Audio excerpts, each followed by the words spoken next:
E aí, gente, era nem esse aqui. Esse episódio 57 do Princípio Econômico. E eu vou falar hoje sobre introdução ao mercado de investimentos bancários, né? Também não vai ter só uma parte essa daqui.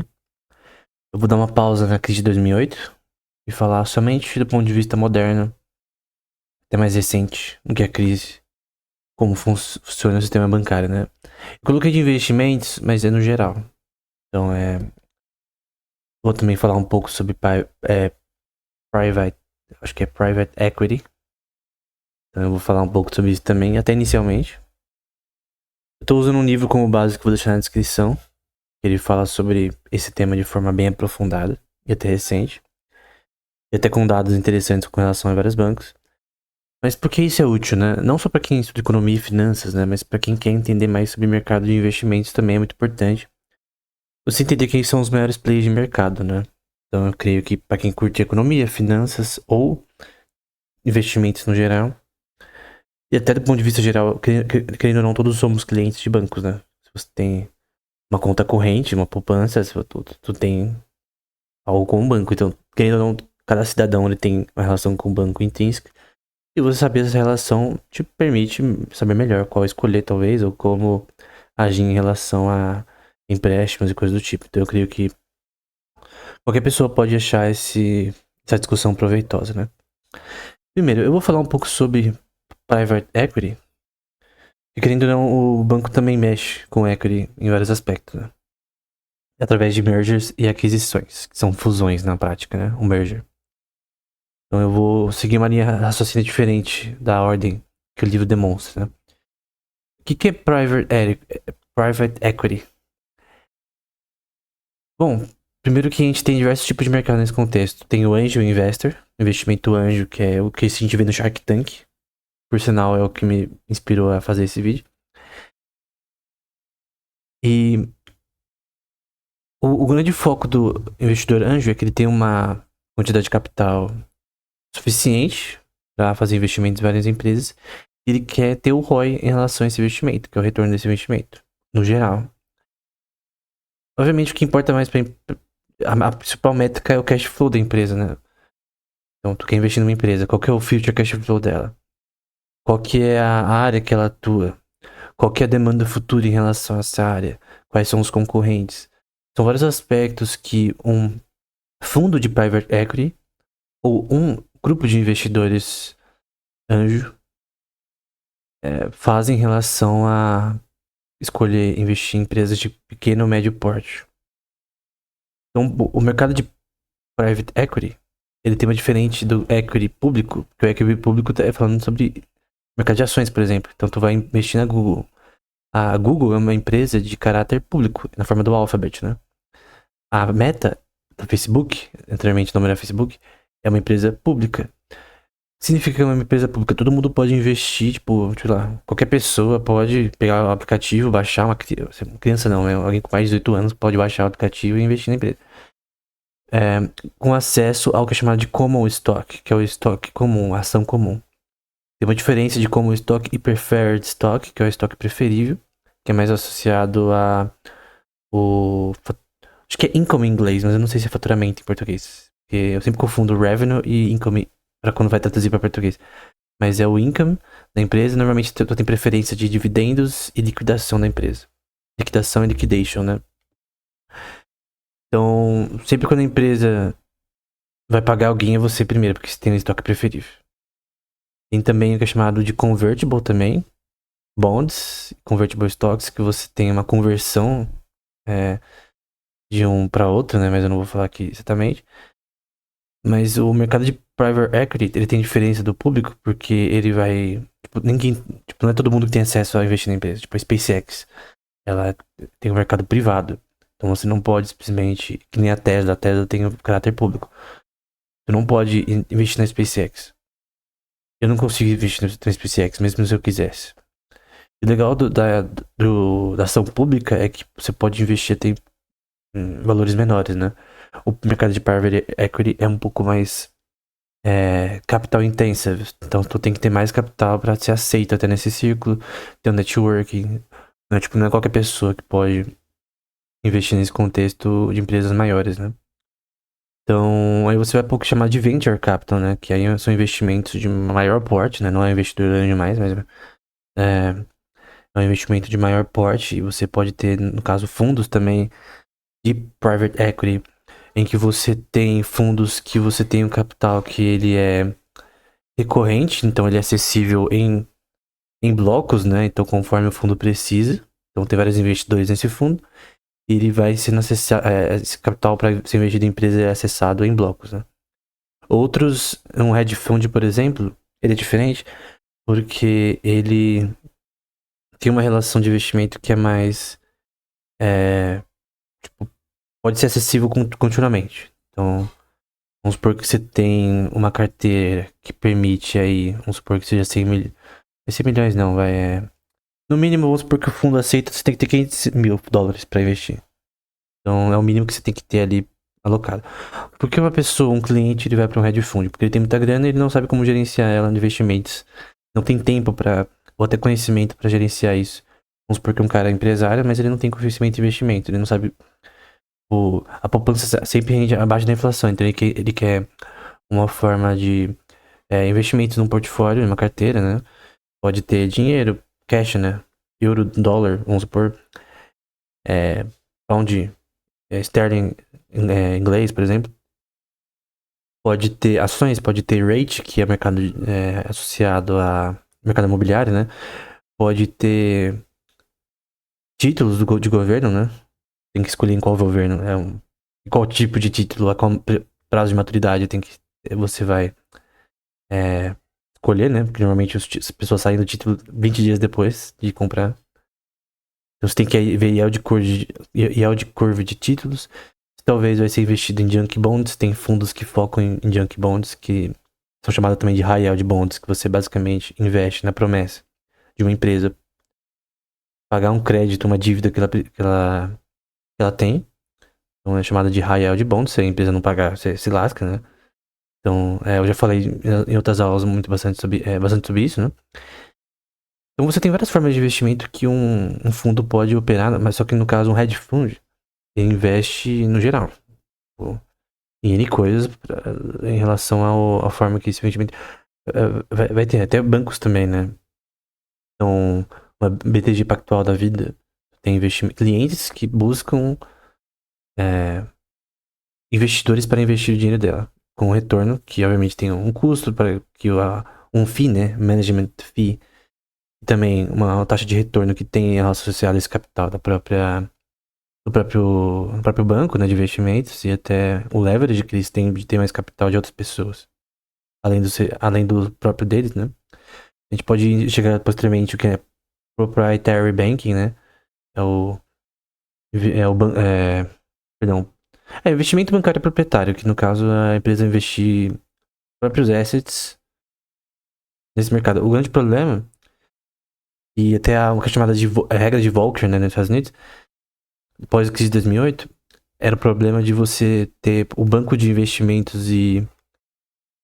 Até o livro fala sobre isso, né? De investimentos e o de depósitos juntos, e o banco de investimentos usar o de depósitos como colateral para investimentos. Então, basicamente, ele está usando dinheiro de depositantes, né? Pessoas comuns que depositam também, não só empresário, né? O seu e meu dinheiro para investir. O que, na minha opinião, é legal, deveria ser legal. E cria crise econômica. Por sinal, foi uma das partes que criou a crise de 1928 nos Estados Unidos e criou a crise de 2008. Então, isso é algo que é claro, né? O livro fala sobre isso. Ele fala sobre a Glass-Steagall Act, que foi proposta em 1933 para separar o mercado de depósitos e investimentos. Quando eu digo investimentos, investimentos num ponto de vista de empresas de investimento, né? E isso foi tirado nos anos 90, né? No governo Clinton, né? Com a premissa de que os outros bancos ao redor do mundo, outros países ao redor do mundo permitiam misturar os dois. Só que se lasque os outros, né? Tem que fazer o certo mesmo que os outros façam, né? Tem uma razão pra essa lei existir, né? E muitos falam contra essa lei, né? Enfim. Contra você repudiar a lei. Mas no fim ela foi anulada. E isso criou um problema, né? Foi anulada de forma prática em 1999 pela Gramm-Leach-Bliley Act, que tirava essa questão da separação mandatória entre banco de depósitos e de investimentos. Lembrando que nos Estados Unidos tem milhares de bancos. E a crise de 2008 foi causada por isso, né? Perdão, a crise de 1928. O Rothbard escreve sobre a crise com muita propriedade e ele demonstra que foi uma expansão de crédito, muitos bancos sendo criados, a falta de regulação bancária. Então, obviamente tem que ser regulado o mercado bancário, até por questões de lei, né? Questões de direito. Mas o grande ponto é que você tem um grande problema em misturar os dois. Porque você basicamente está tendo um leverage, uma enorme quantidade de capital do povo, do país todo, sendo transformada em assets de investimento. E ainda mais uma expansão de crédito enorme com reservas acionárias. E aí o banco consegue ter um aumento exógeno de capital e conseguir investir mais. Tendo um lucro através de senhoriagem, né? Como eles emitem essa moeda exógena, eles ganham dinheiro através disso. Embora tenha um limite associado a isso, mas o governo permite que essas reservas sejam abaixo de 20%. O Rothbard defende 100%, né? Também creio que faria um mercado mais próspero no longo prazo. Mises também creio que concordaria com essa questão. E também a Sarbanes-Oxley Act de 2002, que também fez uma regulação no mercado de governança corporativa em relação a conflito de interesses nesse contexto, né? E o principal foco era o que é chamado de due diligence. Basicamente requeria uma organização que regula lá o mercado bancário lá nos Estados Unidos, chamada SEC, a ter regras para minimizar o risco de mercado de investimento bancários. Só que isso não minimiza o problema da Gramm-Leach-Bliley Act. Então não minimiza o problema de você misturar os dois. Tanto que o problema gerou a crise de 2008. Pode ter certeza que a crise não seria tão grande sem o leverage conseguido através de misturar o sistema bancário, o sistema de depósitos e investimentos. Você pode dizer, no Brasil é assim? É claro que é assim, todo mundo é assim. O mundo todo é assim. Tem leis que meio que, por exemplo, tiraram um pouco essa questão nos Estados Unidos principalmente. Também o livro vai falar também no Japão e outros países também, algumas leis. Não que tem nos Estados Unidos, né? Porque a crise aconteceu nos Estados Unidos de 2008 e afetou a Europa principalmente. Também. Que eles estavam muito associados com o mercado de CDOs, né? Que eu já falei em outra aula. Mas a Dodd-Frank Act de 2010, 21 de julho de 2010, ela vai tentar criar uma reforma para mitigar os problemas da crise de 2007 e 2008, tentando impedir, somente bailout no futuro, né? Instituições serem grandes demais para falir, e também esse efeito dominó que tinha, né? Que se um banco fale, todos os outros falem, porque no sistema fiduciário, os bancos dependem um dos outros para empréstimos, até de curto prazo. Se você não tem isso, cara, se você tem um banco autárquico hoje em dia com moeda fiduciária, você tem o problema da moeda fiduciária que sempre teve na história. De sempre dar uma inflação tão grande que no fim quebrava o país. Sempre foi assim na história. Foi assim na França pré-napoleônica, foi assim nas colônias americanas, sempre foi assim. Nunca deu certo reservas acionárias. O grande ponto é que o mercado de shadow banking, o mercado de expansão de crédito com bancos internacionalmente usando a moeda fiduciária ao mesmo tempo, então você não tem, por exemplo, outros bancos que estão países que estão usando moeda com base em commodities, que tem um valor obviamente maior do que moedas com base em papel, legal tender. Então você não tem mais esse problema que, por exemplo, um banco fazia moeda fiduciária e você tinha, por exemplo, as colônias americanas tendo moeda fiduciária para fazer senhoriagem, e quem emitir primeiro tem um lucro inicial através disso, mas depois gera inflação e ferra todo mundo, ferra todo o povo. Aumenta os preços dos produtos, porque tem uma oferta de capital exógena que diminuiu a utilidade marginal do dinheiro, a utilidade marginal do capital no país, com a moeda local. E isso diminuiu o valor dessa moeda em transações internacionais com outros países. Na Europa, tu tinha ainda o lastro em prata e ouro, E obviamente a moeda das colônias americanas diminuía em relação a elas, porque era com base em papel, lastro em papel. E, obviamente, ninguém quer uma moeda sem valor. Só que como todo mundo hoje em dia usa, então é diferente. Então esse aumento de forma exógena de capital, que hoje em dia todos os bancos do mundo fazem, né?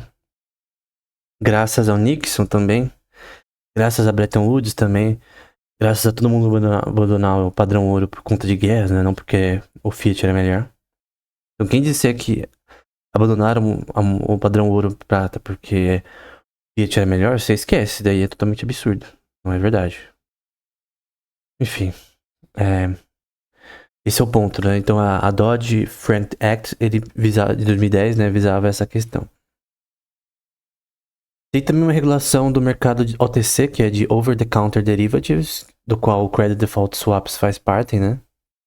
Faz parte. Que lembra que o CDO era um...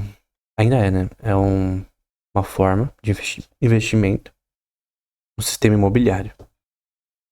Na promessa de pagamento de empréstimos imobiliários.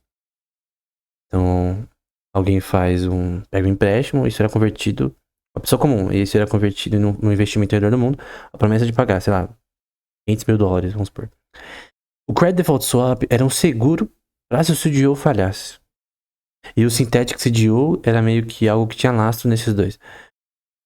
No CDS, necessariamente, né? Então, o Dodd-Frank Act, ele regulou esse mercado de over-the-counter derivatives.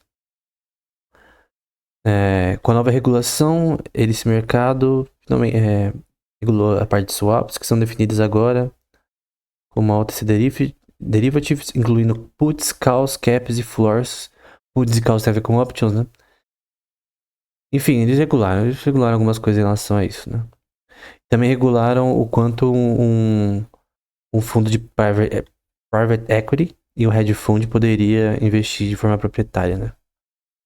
Acho que daqui 10% de capital de Tier 1, parece.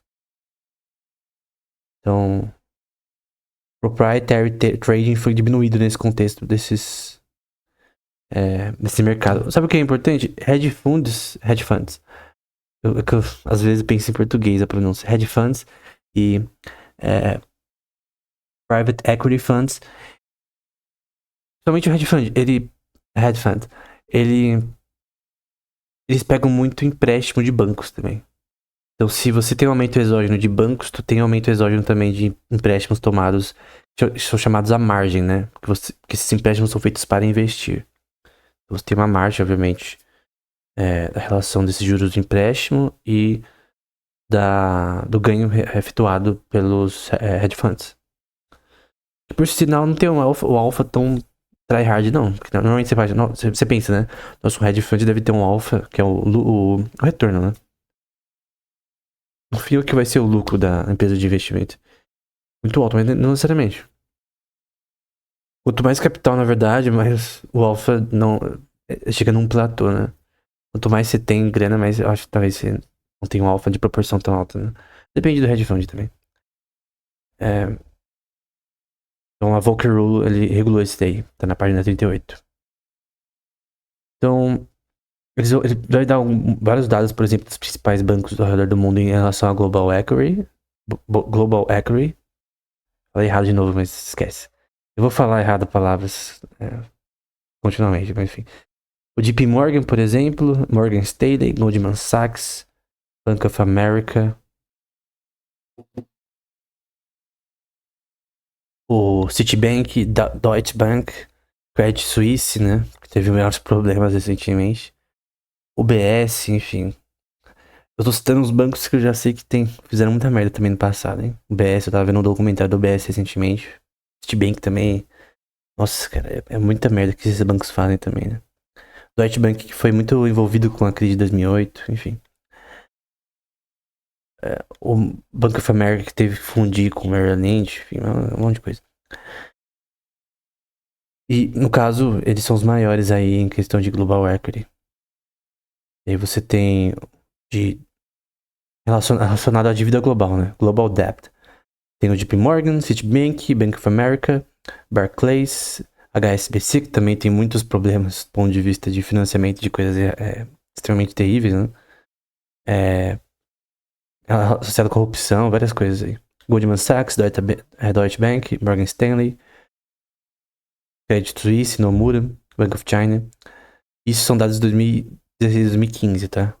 Mas normalmente não mudou tanto assim para algumas desses grupos, né? O Mizuho Financial Group também. Sobre como você estruturar isso, né? Você tem o mercado de débito, de equity e o mercado de convertible securities, né? O mercado de débito é tipo coisas como commercial paper. Eu já falei anteriormente, mas é basicamente tu investir na possibilidade de pagamento de débito de uma empresa. Não confunda com a high yield bonds, é outra emissão. Mas o commercial paper, ele permite que empresas tenham mais acesso a capital e investidores investam nelas em relação a débito, né? Você tem vários tipos de investimentos associados a débito. Esse é o ponto. E você tem o que é chamado de Ratings Advisory, que são quem regula ali porque obviamente o investidor não pode ficar vendo cada tipo de instrumento financeiro de débito se que investimento é bom ou não. Então tem esses Ratings Advisory, como a Moody, por exemplo, que coloca lá AAA, AA, Triple B, enfim, em relação a notas de investimentos de débito, né? Qualquer possibilidade de crédito você paga com base na documentação e dados da empresa. Foi em parte, na crise de 2008 teve um problema relacionado a eles, né? Mas ainda funciona nesse mercado de débito, né? Você tem o de equity, que é o de ações, normal.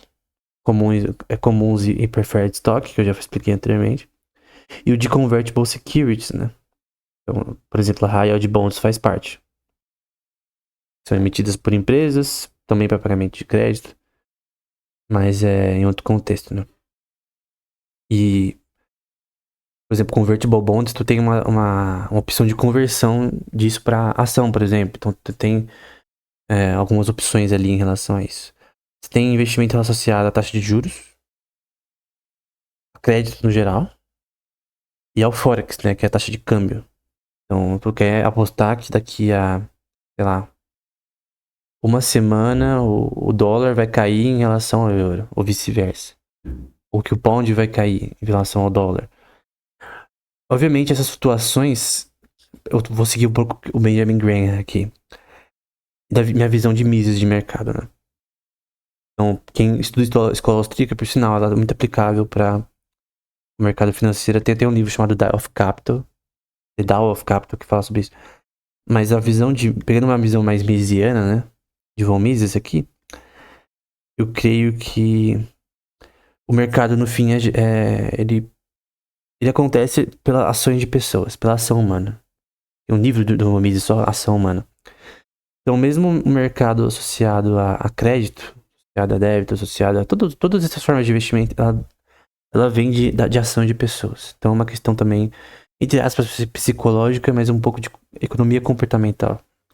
Então, no fim, os movimentos de mercado, eles são muitas vezes irracionais. Não é um sistema termodinâmico de equilíbrio, pelo contrário, é um sistema em que você não tem equilíbrio.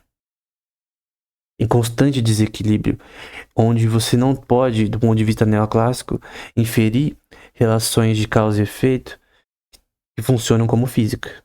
Todo respeito à econofísica, métodos da física na economia, é bom do ponto de vista econométrico, não do ponto de vista probabilístico. Então, eu vou usar a econofísica no mercado financeiro. Pode usar, cara. Se der certo, que dê. Mas, tem empresas que fazem isso, né? Tem uma empresa do Gene Simons que ela é totalmente focada nisso, né? Chaos Control, você lidar com equações não lineares, que é a questão do mercado financeiro, né? De ações, eu creio que segue o expoente de Lyapunov, do ponto de vista de Chaos Theory. Então, até já comentei em livros isso daí. E eu creio que inflação também, PIB, tudo tudo é não linear. Tu não tem uma relação de causa e efeito que é explicável somente com os preços, que é chamada de Efficient Market Hypothesis. Por sinal, o Benjamin Graham fala contra constantemente no seu livro, né? Security Analysis. Então, o grande ponto é que você pode investir em várias coisas, cara. Tem vários investimentos, somente taxa de juros, somente em crédito, somente várias coisas. Então, esse é o ponto, né? Então, sobre Convertible Securities, né? Um tipo de oferecimento de equity, embora a maioria dos os convertibles vem na forma de títulos ou preferred shares, que são ações preferíveis, né? Que eu já expliquei anteriormente.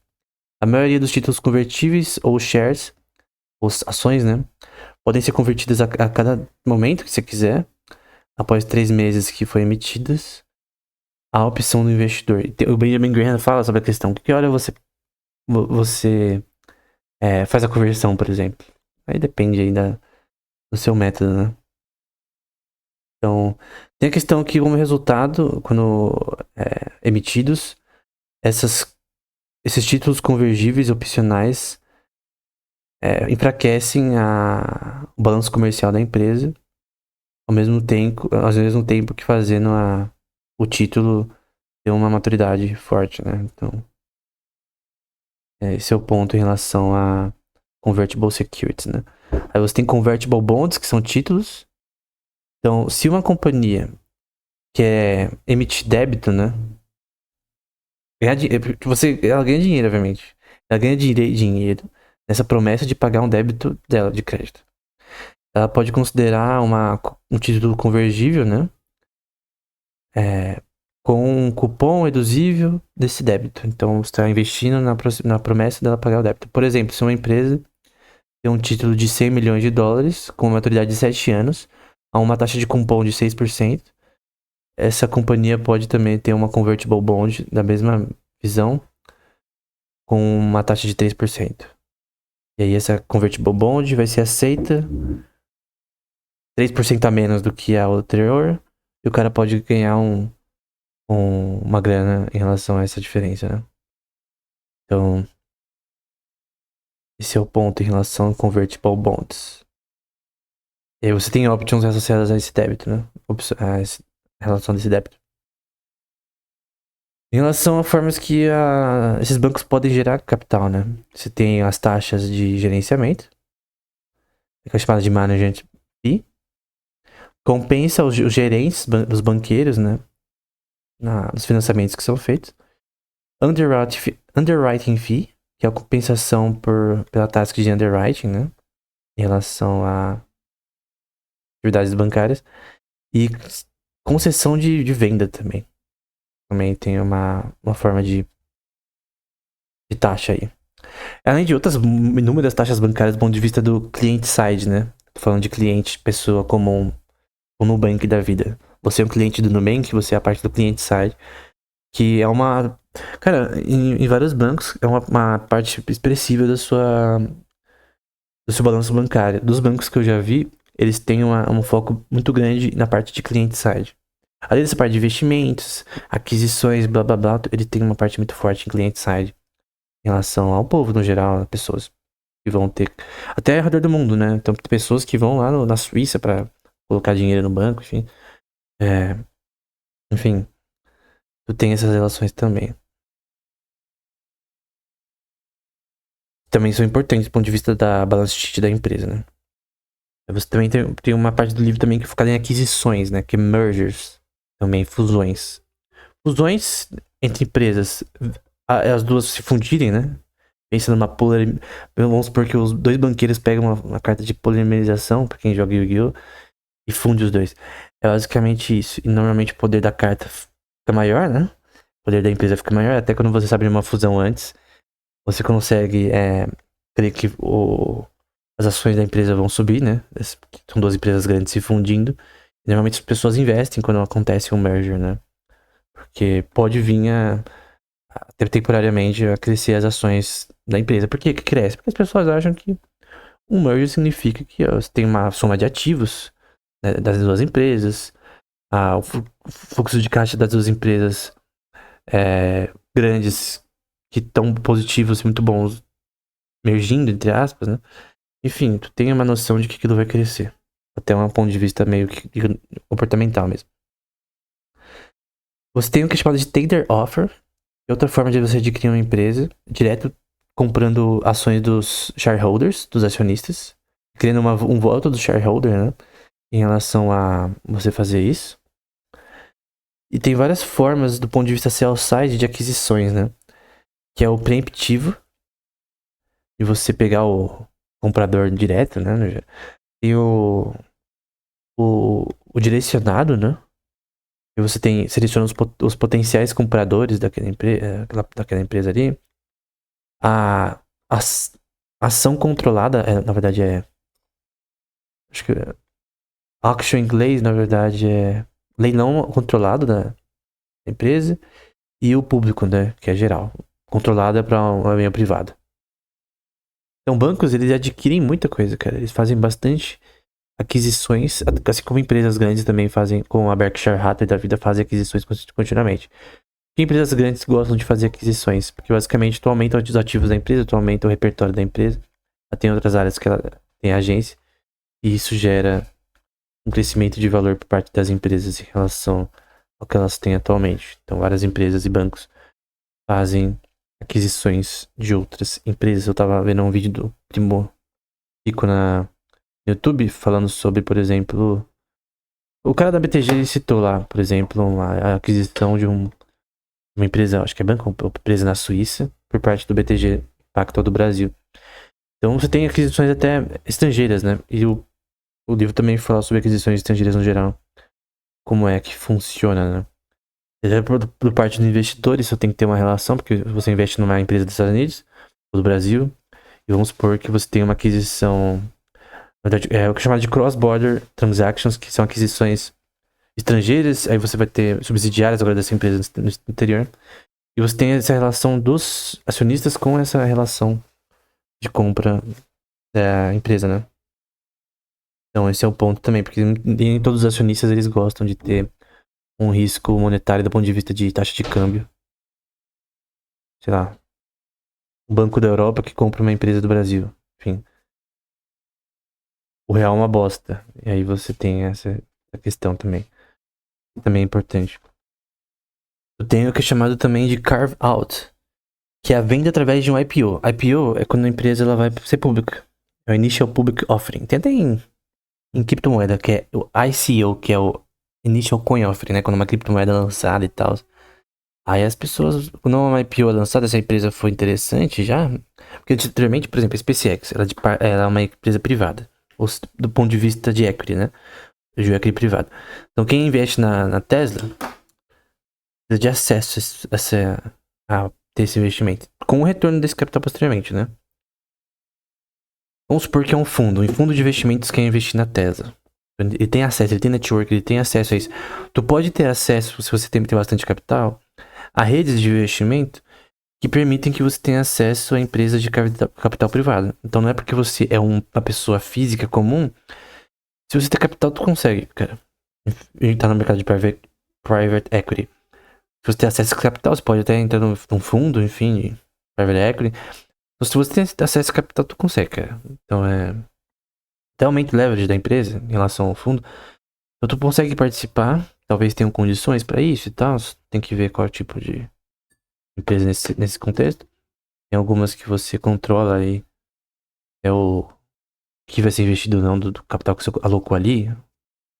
Enfim, depende do tipo de modelo de private equity que você está se envolvendo, né? Mas tu pode se envolver nisso.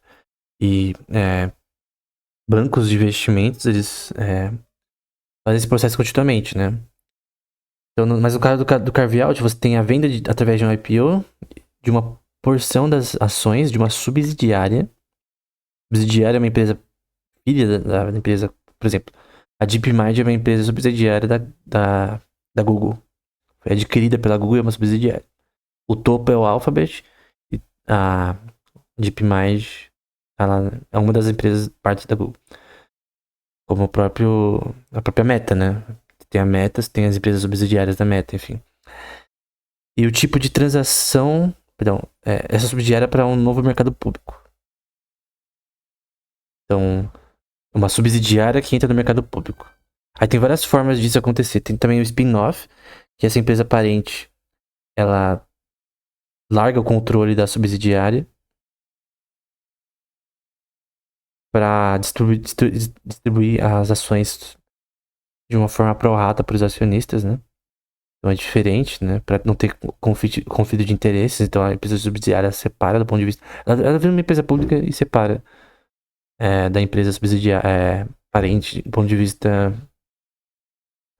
Desse ponto de vista financeiro, né? Nesse contexto específico de ações. O split off é quando uma companhia parente entrega ações, shares de uma subsidiária apenas para acionistas da empresa parente que querem ter parte dessa subsidiária, né? Então, não confundir com split de ações, é split off, é outra coisa. E cara, como que vamos supor que você é da parte de mergers e acquisitions de um banco? Como que você decide o que você quer ter aquisição? Porque, como eu disse, todos esses bancos grandes, eles fazem aquisições continuamente. Então, como que você lida com isso? Não, às vezes é a mesma questão de investidor, né? A lógica é a mesma, no fim. Qual que é a lógica aqui? Você precisa de uma empresa que vai crescer no futuro. Em questão de cash flow, em questão de fluxo de caixa futuro, essa empresa vai crescer. Aqui, o livro ele coloca 4 pontos que são importantes. Eu coloco que outros pontos são importantes, né? Do ponto de vista de uma empresa, tu tem o mercado que ela está, a competitividade do mercado. Tem um mercado inelástico. Então, uma empresa farmacêutica, ela tem propriedade intelectual que é só dela e que só ela pode vender. Do ponto de vista farmacêutico, por exemplo, isso é muito importante. Quem é os gerentes da empresa, CEO, qual o histórico deles, qual que é o prospecto de crescimento da empresa, como que é o gerenciamento dela. Você vai ver dados do portfólio financeiro. Esquece EBITDA. EBITDA é inútil. Essa é a visão do Warren Buffett e do Benjamin Graham. EBITDA não vê que depreciação é um custo contínuo. É um gasto contínuo. E não uma coisa que você calcula para o futuro. Então esquece depreciação e amortização mesmo para a empresa petrolífera. Embora você tenha que fazer cálculos de amortização e depreciação para uma empresa de petróleo, mineração, não importa. Não vem ao caso aqui. Mas o grande ponto é que esquece EBITDA. Esquece APR ratio. Earnings per share, né? Esquece book to earning per book value. Earning per book value. Price per book value.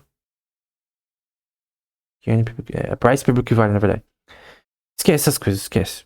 Tu tem que olhar pro cash flow atual, a não ser que seja uma empresa mais estilo Tesla da vida, uma empresa mais industrial, que o cash flow vai ser negativo porque tem que investir dinheiro toda hora.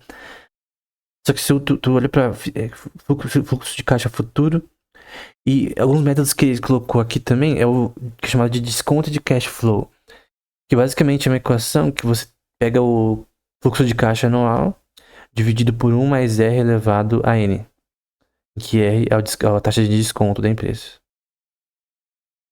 Esse fluxo de caixa futuro. Aí depende da empresa, vai ter um desconto, uma taxa de desconto diferente. Mas o grande ponto é que você calcula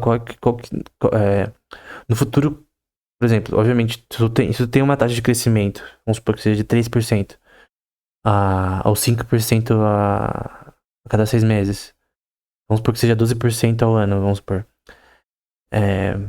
Tu espera que esse cash flow futuro seja maior em relação a vendas, em relação a lucro, enfim.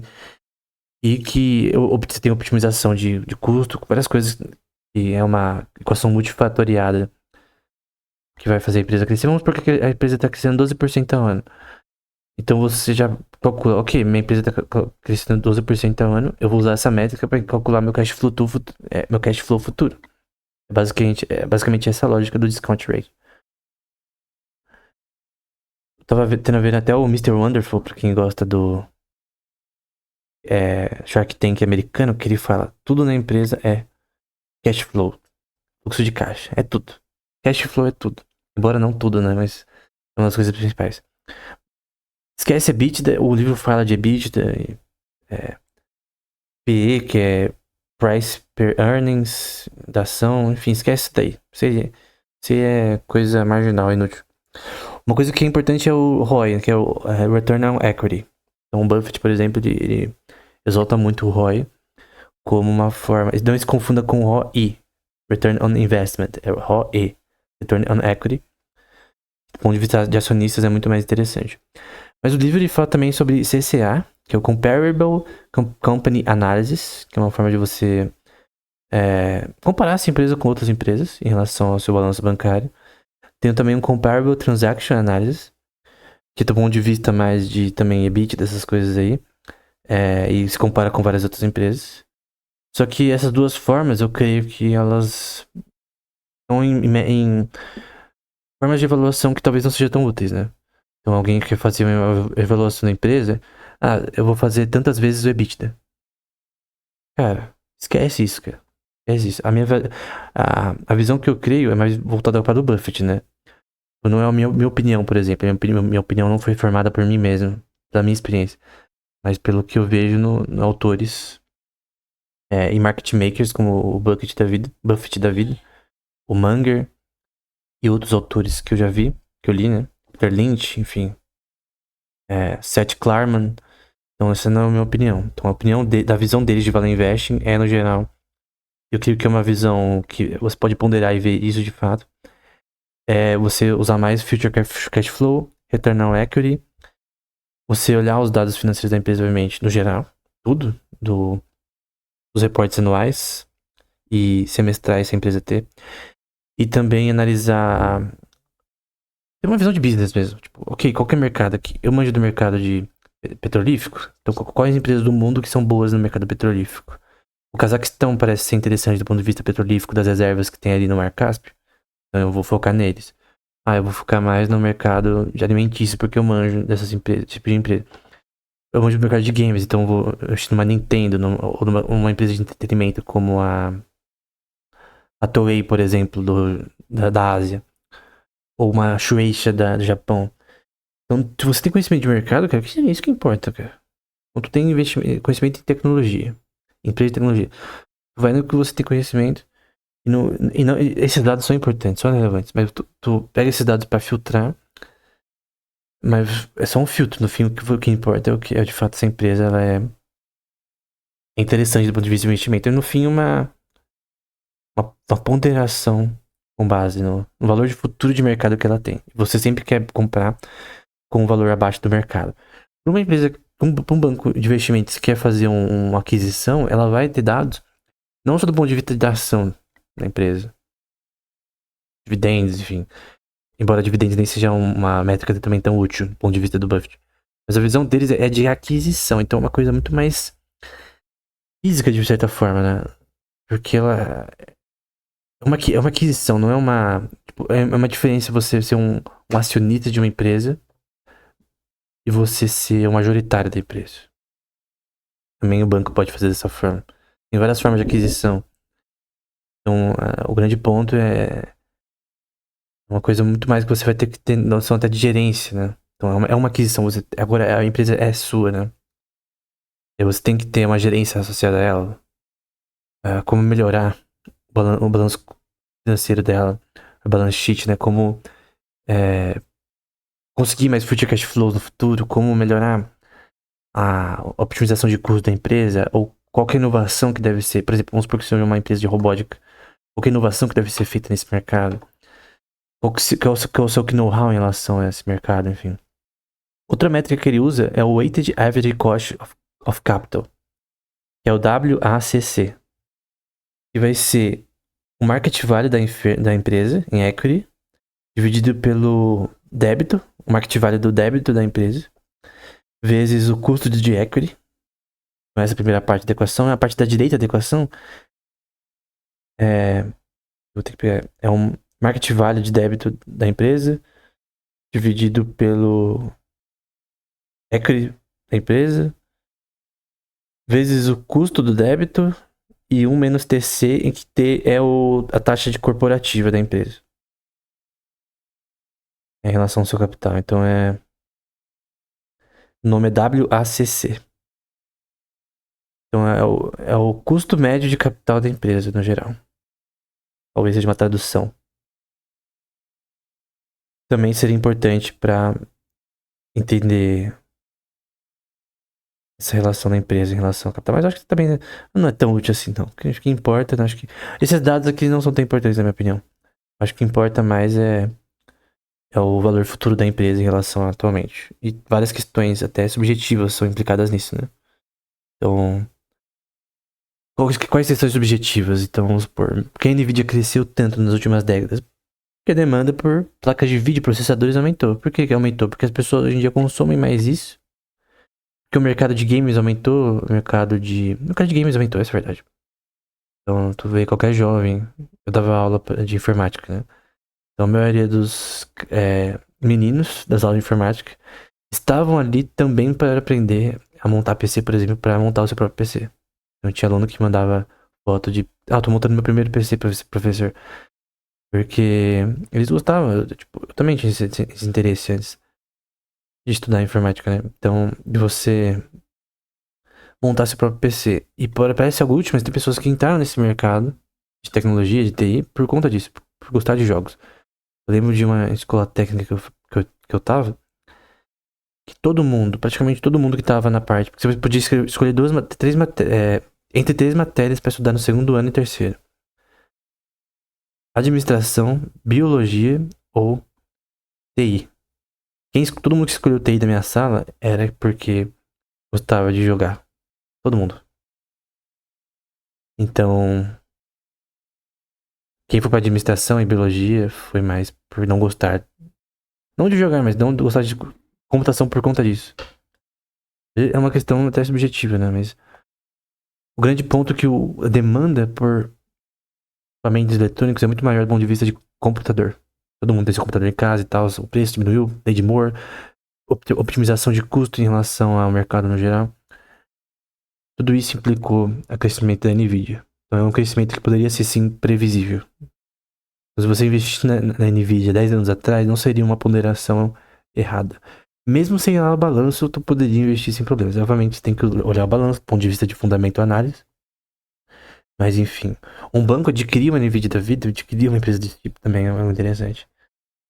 Nesse ponto de vista, né? Normalmente essa aquisição é de empresas já estabelecidas e bem conduzidas, né? Tu não vai pegar merda, né? Uma empresa cagada, a não ser que de fato ela valha o investimento que ela pode fazer ela crescer.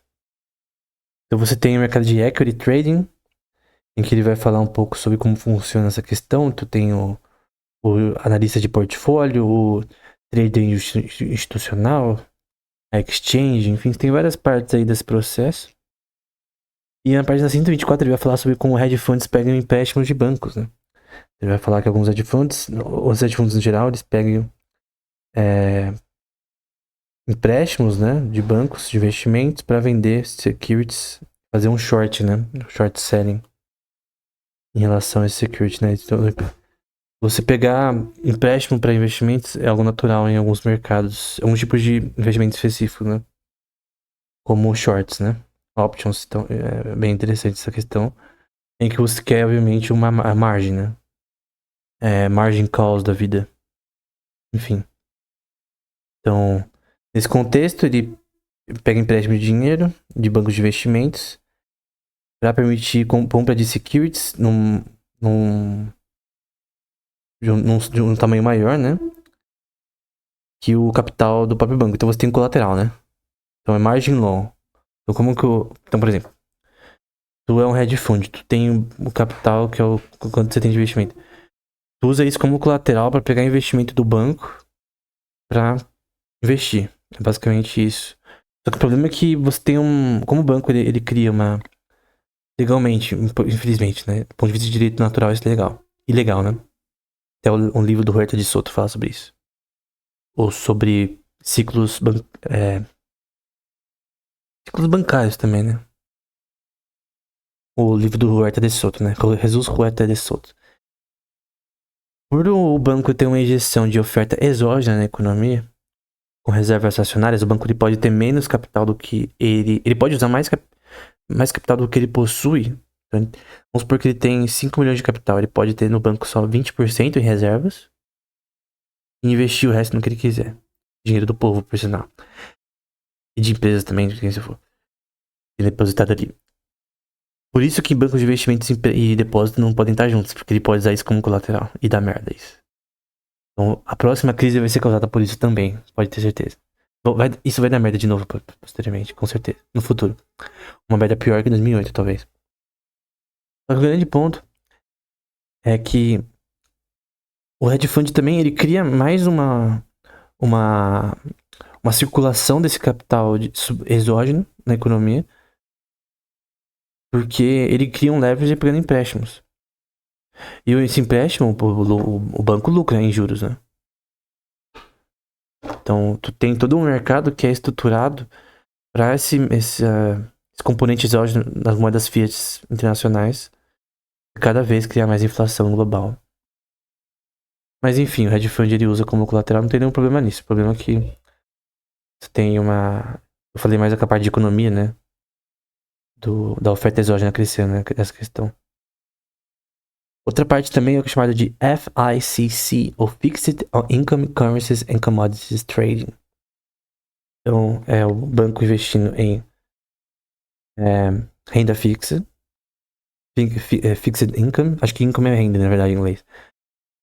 Currencies, que é moedas, ou forex, e commodities, que é os futures. O mercado de futures, de commodities, por exemplo, tu acha que o preço do algodão vai aumentar daqui a 3 meses. Tu pode fazer um future, uma call option, apostando que o preço vai subir. Ou você pode apostar que o mercado de algodão vai descer, de preço de mercado. Então, o banco de investimento ele pode ser como um broker para você para fazer essa transação. Vamos supor que você acha que o mercado vai cair, tu faz um put, né? Que você pensa que o mercado vai cair. E você ganha através disso também. Então, no caso é em moedas, né? Currencies. Commodities. Então, o banco também... Os bancos também têm essa questão. Pós-crise de 2008 teve uma queda nisso, principalmente em commodities, mas enfim. Tem o que é chamado também de unsecured bonds, ou títulos sem segurança, que é chamado de debenture também. Eu falei sobre isso no episódio sobre security analysis do Graham. Que basicamente tu tá investindo no débito de empresas, como eu já falei anteriormente. Então, high yield bond da vida. A promessa de pagamento de crédito de uma empresa. Tá investindo nisso. Tem alto risco, obviamente. E a security bond é um débito, um security debt, debt security, na verdade, que está associado a um asset específico, como real estate, que é algo físico, né? Um prédio, enfim, alguma coisa física, uma indústria. Equipamentos, coisas, dinheiro, coisa fixa. Então, a diferença do unsecured bond, que é o título não segurado, sem seguro, é que é uma promessa de crédito que pode ser vazia. Não pode nunca acontecer. Tu acredita que aquela empresa vai pagar aquele débito. Ou se for uma municipal bond, tu acredita que aquele governo, aquele estado vai pagar o débito. Uma municipal bond de São Paulo, por exemplo. Então essa é a diferença. Tem que chamar também CLO, que é Collateralized Loan Obligation, obrigação de empréstimo colateral. Então uma empresa pega empréstimo, investe como colateral seus próprios ativos, né? Então o seu Private Equity Fund tem ativos e usa esses ativos como colateral para pegar empréstimos. Para investimentos, de repente. Então, você pode ver que o leverage de um fundo de investimentos, ele é muito maior por ele ter acesso a empréstimos bancários, obviamente. Nada contra isso. Mas você tem uma circulação exógena de dinheiro muito mais rápida através disso também. Maior, né? Em quantidades maiores. Então, eu vou falar aqui commodities, né? Na página 136. São contratos que são transacionados por bancos de investimentos, principalmente no setor de energia, como eletricidade, gás natural e petróleo. E metais preciosos como ouro, prata, platina, enfim. Germânio também está na risca. E o número de bancos de investimentos também faz trading de commodities físicas, né? Então, e tem traders de commodities que eles são mais físicos. Tem um documentário muito bom sobre, até no YouTube, que é sobre o trading de commodities físicas também. Só que aí você tem que mover fisicamente as coisas. Só que a questão é, o trading de commodities sempre é físico. Como assim? Tipo, o algodão que você transaciona, vamos supor que tu tá no mercado de futures, você baixou um aplicativo de futures, tu investe em ouro. Esse ouro existe. É claro que tem fundos de ouro que tem de ouro ali que talvez não exista, né? Que eles conseguem uma fração ali pra mentir que eles têm reservas de ouro suficientes. Por isso que fundos você tem que ter noção de que aquele fundo é bem gerenciado. Tem no fundo saber como é o fundo e tal, se é gerenciado as coisas corretamente, como tá na lei do país, como é a lei do país que tem o fundo, se tá tudo certo. Mas o grande ponto é que tudo é físico no fim, cara. Tu tem relação a, por exemplo, a utilidade marginal do arroz. Isso afetando o preço do arroz no mercado. Então, se tu tem mais arroz no mercado, se tem uma safra maior, o preço diminui. Se menor, o preço aumenta, porque o mercado é inelástico. Então, você tem que entender que um commodity é um mercado físico, mesmo que você não transacione coisas físicas. Caso você transacione coisas físicas, por exemplo, você compre ouro físico e gerencie uma forma como uma empresa, ou seja o que for. Você ter ele fisicamente, não na sua casa, obviamente, mas não recomendo, né? Mas debaixo da sua área não dá certo. Mas você ter uma empresa que guarda esse ouro pra você e tal. Quando você tem na física, a sua liquidez é menor, porque você tem um tempo maior pra você mover esse ouro. Pode ser roubado no processo, tu tem carros fortes que talvez podem mover esse ouro. Tem que mover ele. E é físico. Então, tu quer, por exemplo, fazer uma transação de ouro físico com a Europa, uma empresa americana, sei lá. Perdão, europeia. Tu tem que ter um trâmite de transporte. Esse transporte tem que ser seguro. Vamos supor que é uma quantidade que é avaliada em 3 milhões de euros. E você tá tendo uma arbitragem em relação, sei lá, você comprou por 30% menos que isso. Então tu tá tendo uma margem de lucro associada a esse empréstimo. Mas também tem um custo de transporte que talvez a empresa não medir. Depende da empresa. Enfim, tem o tipo de empresa que tem empresa que vai pagar mais, outra menos, enfim. Dependendo do preço do mercado atual. Porque o preço do mercado, nesse contexto mais físico, você pode ter uma renegociação aí. Mas no fim tudo é físico, né? No prático. A gente vai pro proprietary trading, que é quando a empresa investe seu próprio capital. Então, nos Estados Unidos, pela Dodd-Frank Act 2010, meio que isso baixou isso um pouco. Mas eu creio que uma empresa de investimento, por exemplo, vamos supor que eu tivesse uma empresa de investimento, eu iria preferir somente ser uma proprietary trading. Então, eu prefiro, no geral, uma firma ou de private equity ou de investimentos do ponto de vista proprietário, ou seja, só investe seu próprio capital. E pode ser um fundo, né? Pode ter outros investidores e tal, mas eu não curto a ideia de um hedge fund do ponto de vista pessoal, porque eu creio que esse modelo, ele, no fim, visa. Até o Graham vai falar isso no livro dele de Security Analysis. Ele visa investir o dinheiro dos outros, mas não necessariamente tu tem uma. No fim, você ganha dinheiro através de gerenciamento desse capital, mesmo se você der ruim ou não. O alfa de hedge funds não é tão alto assim.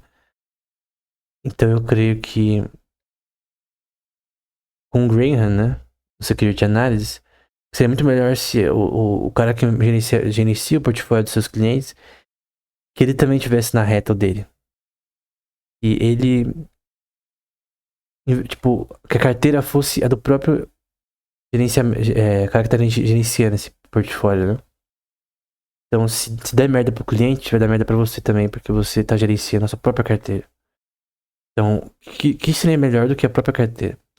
Aí você fala, não, mas o cara que vai pra um banco de investimento, um hedge fund, ele quer uma carteira própria dele, que ele escolhe os tipos de investimentos que ele quer. Cara, desculpa, eu acho que o que ele quer de fim é o retorno. Ele quer o alfa, ele não conseguiria entregar ele mesmo. Por tempo e tal. Até caras que manjam de investimentos, às vezes eles colocam capital pros outros investir pra ele não ter que ficar vendo as coisas constantemente. Só tendo relatórios, reportes, de vez em quando, com o cara que tá gerenciando, né? Tu pode, sei lá,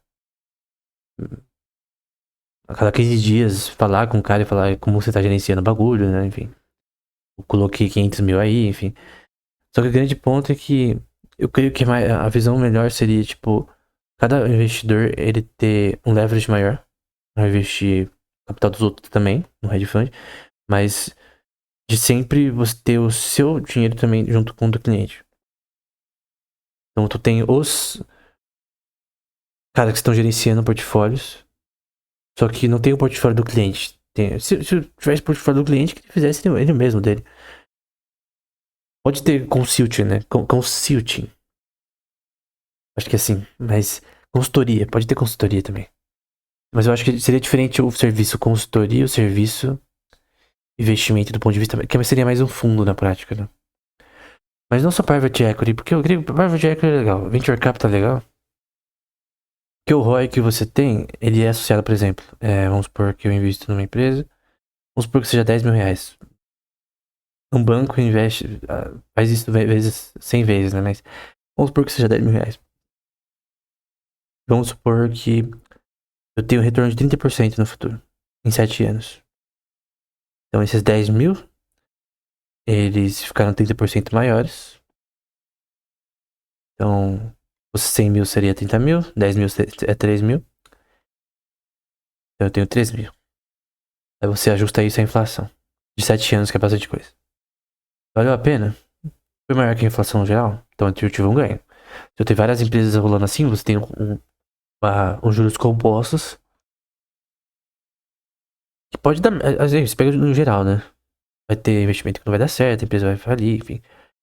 No venture capital, normalmente são empresas mais bem estabelecidas. Você tem rodadas de investimentos. Em relação ao. Tem o Series A, Series B, enfim. Tem tipos de rodadas, determinado tipo de quantidade de capital. Então, um fundo privado, ele investe em empresas que não estão de capital público, no geral. E pode ser um fundo que também tem a ver com ativos em real estate, em investimentos imobiliários, em coisas físicas, que tem uma apreciação maior. Você pode ter um fundo que é só sobre o mercado imobiliário. E aí tu tem tu pode investir, por exemplo, em fundos associados a mercados imobiliários, né? É um mercado que sempre cresce, por razões óbvias de apreciação e crescimento somente nas últimas décadas, do acúmulo de capital em regiões na área de circunferência da região. Isso aumenta além do custo de vida, aumenta o preço do metro quadrado na região. Então o preço do metro quadrado numa família é maior do que numa área periférica de São Paulo, por razões óbvias. E obviamente a concentração de capital ali é menor. O fluxo de capital ali é menor, na área, um preço quadrado menor. Então, para onde move o dinheiro, aumenta o custo de vida. Então, o custo de vida em Shenzhen é muito maior do que em Chengdu, na China. Porque Shenzhen é uma área mais... Já falei com pessoas de Shenzhen, é uma área mais... Já treinei inglês com pessoas de Shenzhen, ela é uma área mais cotada, né? Enfim. Então, esse é o ponto, né? Os bancos de investimentos também agem dessa forma. Só que tu tem um portfólio de bancos de investimentos é muito grande. Então tu tem mercado de retail, de varejo bancário, retail banking, mais com pessoas comuns, crédito para pessoas, empréstimos imobiliários, empréstimos para carro, empréstimo para empresas pequenas, empréstimo para uma pessoa que quer empréstimo por sei lá o que, qual razão. Tu tem vários tipos de modelos de produtos e serviços nesse contexto. Tu tem o mercado de investimentos, que é diferente. Você tem o mercado de aquisições, merger acquisitions do banco. Tem vários setores que o banco ele lida com e que ele gerencia com o fim de, obviamente, ter lucro, né? Obviamente, no fim, o banco é uma empresa. Não me diga que o banco é uma empresa. Óbvio que é uma empresa, né? Então você tem o mercado, por exemplo, da Goldman Sachs, por exemplo, os principais investimentos que ele coloca aqui em 2015. Fundos de private equity. Teve aqui em milhões, em bilhões, né? 5 bilhões em 2015, somente 2015. Fundos de crédito, hedge funds e real estate funds, que é fundos de mercado imobiliário. O maior foi os de private equity. Os fundos de private equity, os investimentos da Goldman Sachs com eles foi maior. Lembrando que esses mercados pegam crédito por parte do banco. Eles pegam dinheiro emprestado do banco. pra aumentar o leverage. Porque eles conseguem bastante capital, porque eles têm um colateral, né? Eles têm muitos ativos, eles conseguem. Eles usam muito capital, movem muito capital muito rápido. Então, essa é uma parte bem. Essa é uma parte bem importante, né? Em relação ao sistema bancário, né? No JP Morgan, por exemplo, os principais negócios dele é o que é chamado Consumer and Community Banking, que você tem o mercado para consumidores, né? Então, coisas do geral, tipo depósitos, coisas tipo que hoje em dia depósitos misturados aí com o mercado de investimento. Você tem a parte de empréstimos imobiliários, empréstimos para N tipo de coisa, empresa, enfim. Cartões de crédito, serviços comerciais, financiamento estudantil, tem subsídio também de governo também, enrolado ali. Outra parte, que ali é mais consumer business, né? E aí a gente tem outra parte que é chamada wholesale business, como por exemplo, corporate investment banking, que é o que a gente tá falando aqui. Por exemplo, o mercado de investimentos bancários, o mercado de títulos, serviços de títulos, empréstimos, essa parte bancária. A parte de markets and investor services, que é o mercado de renda fixa, mercado de equity, mercado de securities no geral, mercado de crédito. Ok, aí agora a gente vai para a parte comercial, que é o commercial banking, que é o clientes corporativos, que é obviamente tem uma quantidade de capital maior. Empréstimos comerciais de longo prazo, curto, médio. E real estate banking, que é associado ao mercado imobiliário no geral. Também tem o mercado de asset management, que é um mercado também muito importante para quem faz curso de investimentos, que é na JP Morgan, separado em Global Investment Management e Global Wealth Management. Então você tem investimentos num sentido mais até do ponto de vista que tem relações de câmbio, relações de empresa no exterior, que também obviamente esses bancos eles emprestam para o mundo todo. Todo banco ele tem associações com o mundo todo, né, no fim. Seja aquisições, seja vários tipos de coisas em relação a esse tipo de investimento, né? Então você tem o mercado, no geral, o mercado consumidor, client side no sentido consumidor, consumer side, e isso dá dinheiro pra caramba pro banco. Muitos bancos fazem talvez mais com isso do que outras partes, depende do banco. E tem outros mercados, tá? Tem o mercado próprio imobiliário. Então, qualquer empréstimo imobiliário ele vai ser banco de carro, por exemplo, automotivo. Você vai financiar uma moto, cara, ou você vai pro banco. Então o banco ele meio que tá associado com todo mundo. Todas as pessoas do mundo, assim, no geral, em países desenvolvidos, tem uma relação bancária. E tem várias formas que o banco ganha dinheiro. Com juros, né? Então era isso, essa foi apenas uma introdução. Essa é a primeira parte. A gente vai fazer também outras partes sobre esse tema. Tentando resumir os pontos principais dessa obra que eu tô usando como base. Mas é isso, não é muito complexo, assim. Eu tenho muito interesse no mercado de private equity, né? Eu creio e de venture capital. Então tem alguns cursos, para alguém que quiser ir além, tem vários cursos no Coursera e no indx.org sobre private equity, né? Sobre valuation de empresas, embora muitas das coisas que ele fala lá é meio tradicionalismo errado, né? Então, na forma de avaliação de empresas, né? Eu curto muito Shark Tank pra quem quer aprender mais a prática de avaliação de empresas, né? Mas você aprende bastante sobre private equity, né? Então tem curso no edx.org sobre, dado por universidades, por sinal. Tem um curso até da Rússia sobre, que eu vi no passado. Mas cada país é cada país, né? Eu acho que private equity é uma coisa bem assim, é mais business no fim, né? Mas tu tem que entender que tem vários tipos de private equity. E qualquer pessoa pode, no fim, se relacionar com o mercado de private equity se ela tem capital suficiente. Só que é diferente de um hedge fund.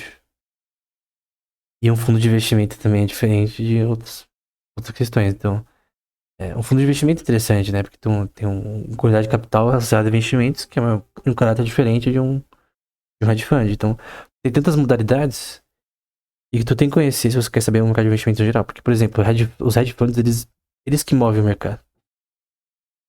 Teve uma crise recentemente bancária no Japão, mas o movimento de tirar ações do Japão foi de hedge funds. Então, quem move o mercado, no fim, também Tem um filme na Netflix que mostra, no exemplo da GameStop, das ações de uma empresa de varejo de jogos, que pessoas comuns meio que agiram contra o short selling de um hedge fund, Citadel, se não me engano. Como assim eles agiram contra? A Citadel tava fazendo short selling, apostando que as ações da GameStop iam cair como uma opção. Alguns investidores de retail, de varejo, comuns, como eu e você, apostaram que na verdade as ações iam subir. Por que eles apostaram? Porque eles sabiam que alguém estava fazendo short selling. E aí eles começaram a apostar que a ação ia subir. Só que eles apostaram no sentido de que eles moveram o mercado. Não é porque era. Porque, cara, se você olhar a balance sheet na época da GameStop, era uma bosta. Obviamente ia falir uma hora. O mercado totalmente. O mercado de alugar fitas, né? Porque era um mercado de aluguel. Mudou já, tá? Mas era um mercado de aluguel de jogos, coisas desse tipo. Preste pra falir. Só que por que em 2014 pra frente isso não aconteceu? Primeiro que outro investidor de outra área adquiriu a empresa. Mas antes disso teve essa questão desses investimentos que os moveram o mercado. Não porque a empresa era boa, né? Não de uma forma racional, mas na verdade porque eles queriam mover o mercado apostando contra os hedge funds. E fizeram os hedge funds perderem dinheiro no processo. Se você juntar várias pessoas do mundo todo investindo numa empresa, tu vai fazer mais coisas que o hedge fund, porque o hedge fund ele alocou um tipo de capital ali finito. E obviamente se ele apostasse o contrário, ele ia perder, na verdade. Então, ele já tinha apostado que ia cair. Só que fizeram subir. Porque era uma coisa totalmente. Assim. Quem move o mercado no fim são as pessoas. É a ação humana de Von Mises. Pode ser keynesiano, neo-keynesiano, pós-keynesiano, monetarista. O que for. Quem move o mercado são pessoas. São ações de pessoas que normalmente são subjetivas. Mesmo hedge funds agem de forma subjetiva. Eu tava vendo um documentário ali sobre hedge fund. É um dos hedge funds mais conhecidos, né? Acho que é o Oaktree. O cara se baseava em técnica análise, cara. Técnica análise não é inútil, cara. Mas o cara ganhava. Eu creio que o técnico análise com uma visão de mercado também, né? Não era só técnica análise. Técnica análise é analisar gráficozinho. No geral não funciona. Não tem nenhuma razão pra funcionar. Então o grande ponto é que esse setor ele é amplo. Tu tem relação com private equity. Tu tem relação com real estate, mercado imobiliário. Tu tem relação com hedge funds. Tu tem mercado de investimentos bancários. Tem relação com isso. Tem um limite hoje em dia pela Dodd-Frank Act do quanto essas empresas podem investir por si mesmas. Eu creio que uma empresa proprietária é melhor, né? Ela só investir o seu próprio capital e quem quiser participar pode participar e no fim vira um fundo, né? De investimentos. E tem pessoas que podem apostar nesse fundo e tal. Eu não curto a ideia de investir num fundo. Eu creio que no fim chega um platô. Quanto mais capital eles têm, eles chegam a um platô em relação ao yield que eles podem gerar. Como qualquer hedge fund também. Mas enfim, tudo que eu falei é bem geral, né? Então, depende de vários tipos de fundos, enfim, não é uma coisa bem geral.